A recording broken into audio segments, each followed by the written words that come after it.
So first things first is you're going to take the radio out of your partner's car.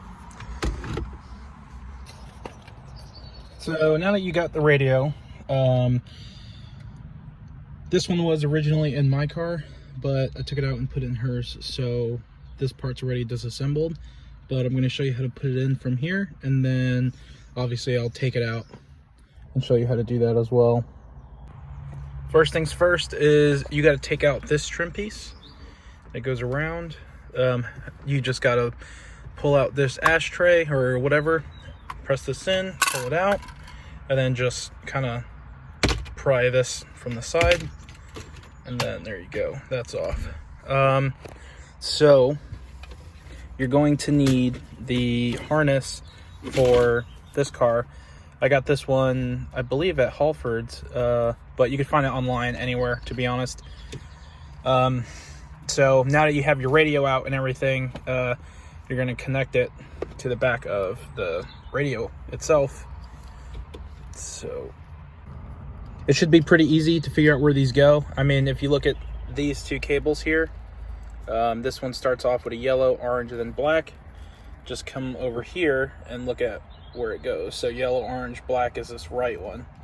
So you're just going to plug that one in there. There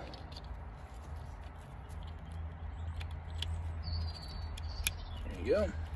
There's that one.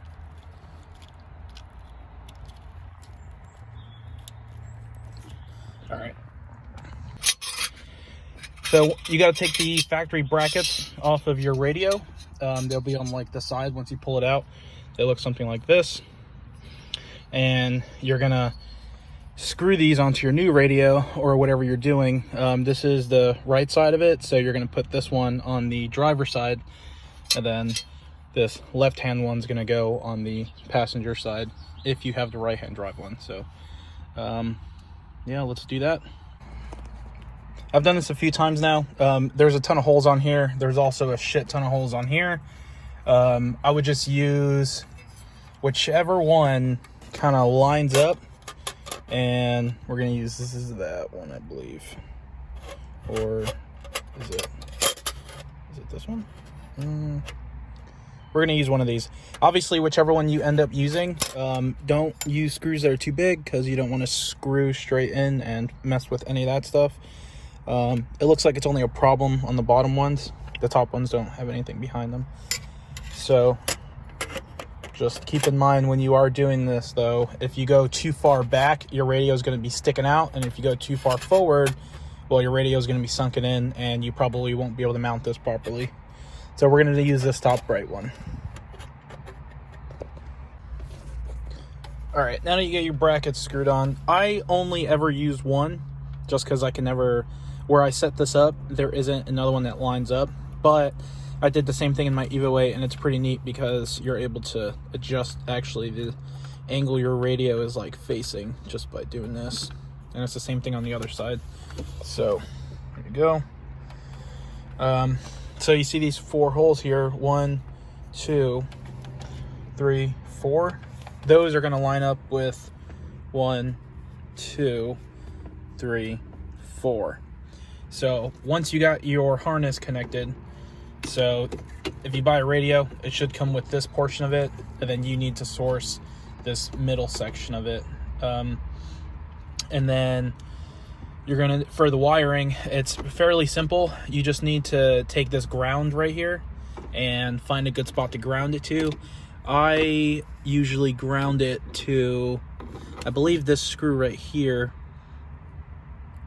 and that works well.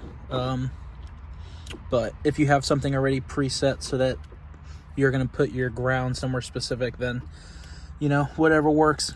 But we're gonna put this in now.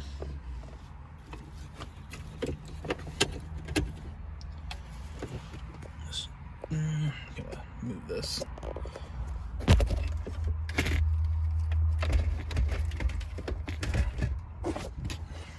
All right. So you just tuck in the wires behind it, push this in. I actually forgot one thing. While you're plugging this in, you need to connect this right here into whichever spot in the back of your radio. So for this one, it's right here. And then also, this is a CarPlay radio. So when you get a CarPlay radio, you should have a cable for it. So you'll plug it into this, route it however you want to route it, and then plug it into your phone. CarPlay will come up. But I can't record this part, but pretty much I'm about to just take this cable, plug it in to right here as I put it in. I'm actually going to ground this into this right here. I don't actually use this one. I was wrong. I haven't had a radio in here in a while, so I haven't actually taken this out in a minute. But this is going to go into here when the bracket is in there. So let's do that real quick. It's a little tight fit. Just make sure you're pushing it in and don't give up. It'll eventually slide into where it needs to be. Be careful with your screen so you don't mess it up. But there's actually prongs on the back of these brackets that show you exactly where they need to mount. It's actually right here. So this nipple is supposed to come out through here. And it's the same thing on the other side. So let's see if we can make that happen real quick.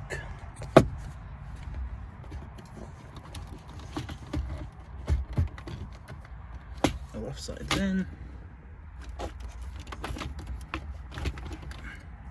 If it's getting hung up, it's probably the wires in the back. Just kind of pull it back out and then do what you got to do to get the wires out of the way. You kind of want to push them back into the bottom. So you don't want them to get caught up right down here because it's going to give you issues like me right now. And then after enough finagling and getting it in, there you go. It'll be where it needs to be. So now I'm going to use this spot right here as a ground. So 1 screw, 2, this is where I grounded it, 3, 4, and then these prongs are obviously sticking out. So that's how that should look. And then before you buckle everything up, just throw your keys in, make sure it works. Let's see.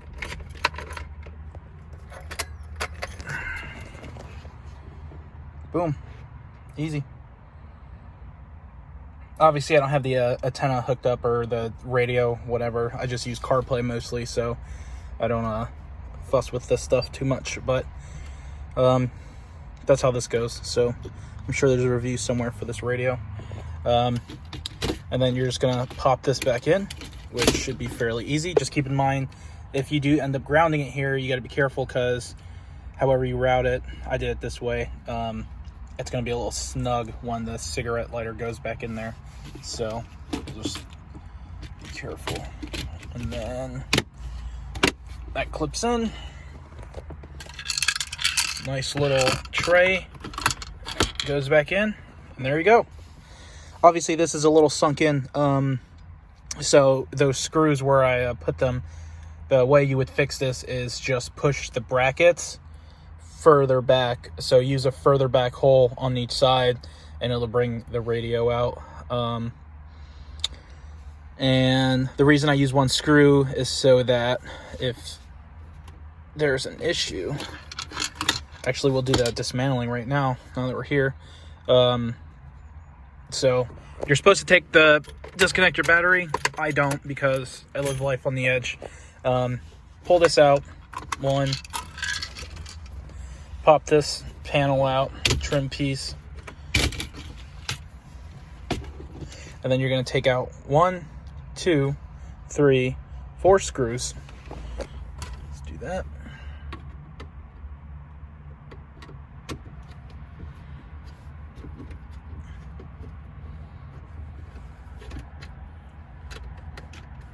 Just 1.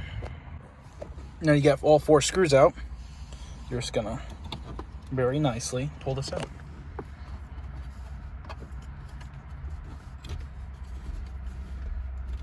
Oh yeah, there it is. And then just be careful. Make sure these things here on the sides, I guess they're guides, make sure they're where they need to be to come out. And then there you go. Your radio is out of the car. I know this is a double din, but it's the same thing with the single, except you'll have the cubby there or a blank off plate, whatever it is. You're just gonna come back here, disconnect this. Pretty sure this is the positive supply, but disconnect that. Disconnect whatever stuff you got connected, and then your harness for the car. I'm gonna disconnect this real quick. And there you have it. And that's pretty much it. Tuck all these wires back in here. If you have a new radio, just goes back in the same exact way. Single din or double din doesn't make a difference. All the same. If you don't want to lose these screws, just push them back in there. Tighten them, or do what I do. Put them in a little plastic bag, mark the bag, tuck the bag away. You're going to take these brackets off, which if you're replacing your radio, you most likely will need these brackets. I had the Pioneer one that came with this one, and it was like the big cage thing, but it actually didn't fit in here properly, so I was able to reuse these factory ones, and we were Gucci. So that's how you do that.